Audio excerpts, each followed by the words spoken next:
I want to talk about the Spurs and the Thunder.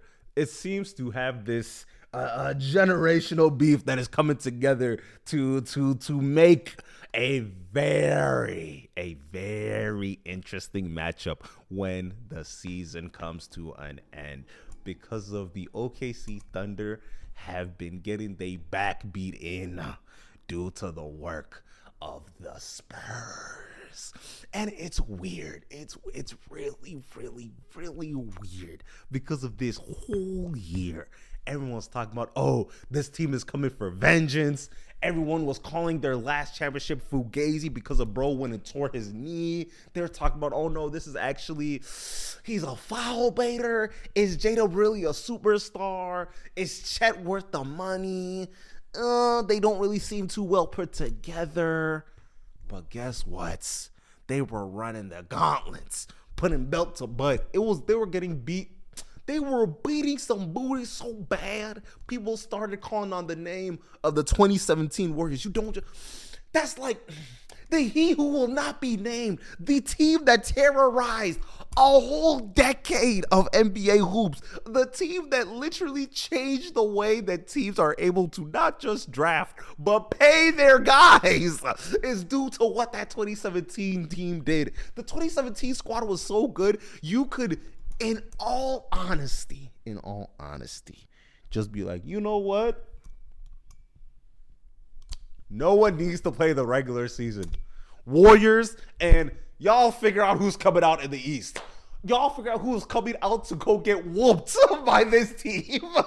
That's what the 2017 Warriors did to the rest of the NBA. Have you ever watched a team be like, yeah, I know they're in the NBA, but no, you can't beat them on 2K. It's cheating. You cannot be that squad. That team was so crazy. Draymond Green was an all-star. Klay Thompson was the greatest shooting guard in the world due to what the belt was putting on everybody. That team was so good. Kevin Durant was unanimously the greatest player in the world due to how bad of a whooping he was getting everybody.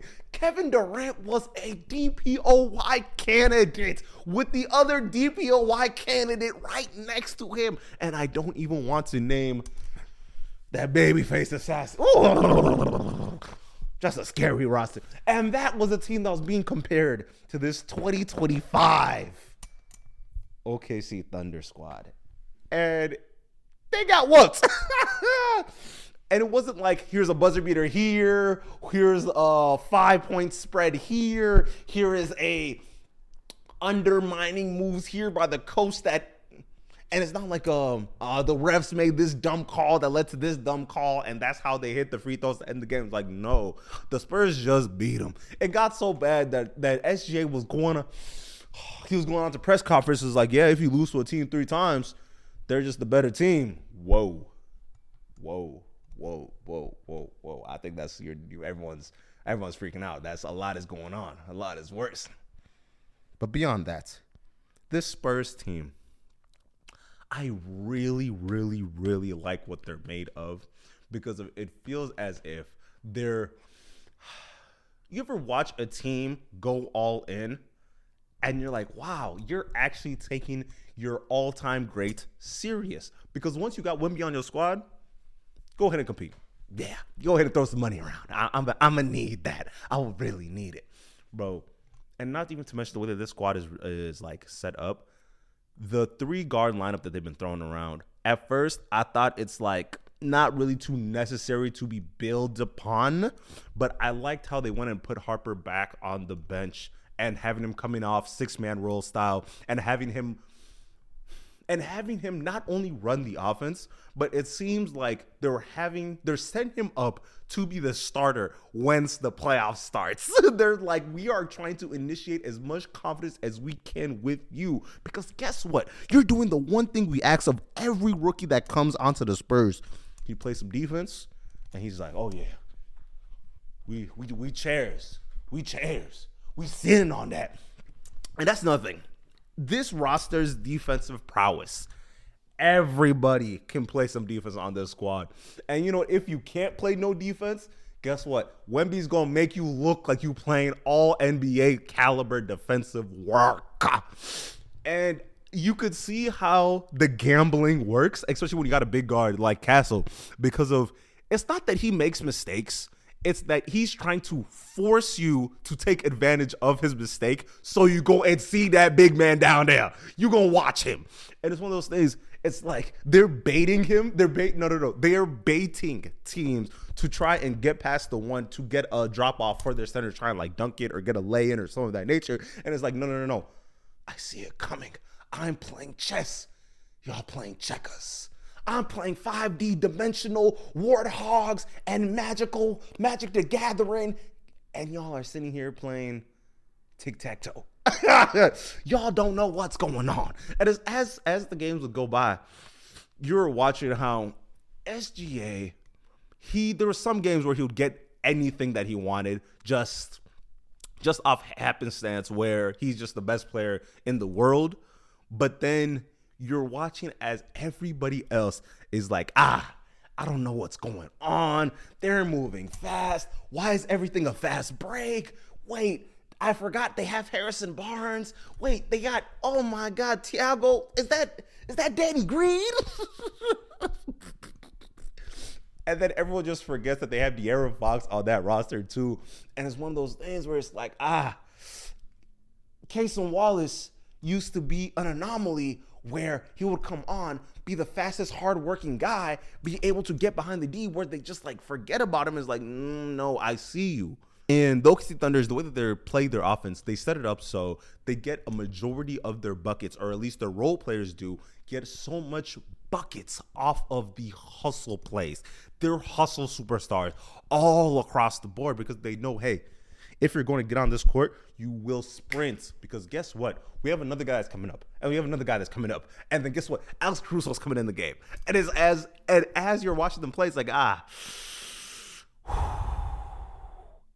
you just get overwhelmed. It seems like that's what the OKC Thunder is trying to get you to do. Make that extra pass that you didn't need to do. Second guess that like jab cross, try and get to the lane. Just second guess it just a little bit, and then we will get back into it. Because of not only is the OKC Thunder's defense this amoeba where they're like just constantly just changing their shape to be able to follow you separate places, but I do want to mention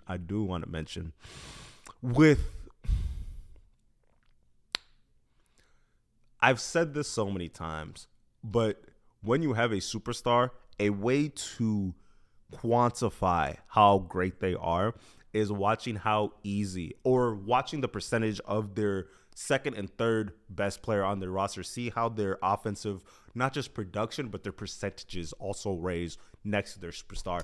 And you watch that in clear fashion when it comes to Chet and J-Dub specifically. It feels like they have a problem with getting to their shots consistently, because I don't know if J-Dub is still hurt, and I don't know if it's a scheming problem for Chet, where they're just not like setting him up with any like real actions to be able to like really emphasize how offensively gifted he is. But it seems as if it's, hey, pick and roll, here's a side pick and roll for SGA, here's a pin down for SGA, here's this like floppy action on the other side of the court for SGA. But when it comes to trying to like game plan anything else, it's like, I don't really got much for you. And let's talk about this Chet and Wemby. I don't know if it's a beef, and I don't know if it's somebody said this has been a beef that's been brewing since 2017, where Chet went and stole Wemby's MVP. And sure, I think it might be something like that, but I think Wemby just might be a psychopath, because of, I know there's some players that just love, they just get up, they just get excited when they get the chance to see them. I know that I can average a lot of extra points, or I know this specific guy doesn't know how to keep his hands to himself, so I'm going to go to the free throw 5 extra times than my usual 7 a game. I'm going to get extra points there. I know they like to reach when I'm going left because they think I can't pull it back to pull up. Yeah, I'm going to get my extra buckets here and there. But it seems as if Wemby just knows There's not much Chet can do about it. There's just not much. And it's weird. It's so weird. It's so weird to me. Chet gonna be trying to shoot a free throw. Oh, yeah! Chet misses a layup. Oh, yeah! Oh, yeah! Chet be on the bench. Wemby gets a dunk. He goes and points. It's your fault. Oh my God. Communist Wemby. I love him. He's one of them guys. I love Wemby. He's brought so much joy to hoops. And even with his even with his limited minutes that he's able to play in the game because of his injuries, he's still been out there showing off. He's like, I know you can give me like a couple minutes here, a couple minutes there. It's hilarious that they're trying to give him sixth man of the year because of how much he's coming off the bench and still cooking everybody. Is he the greatest sixth man ever? Maybe. We'll see how this year turns out.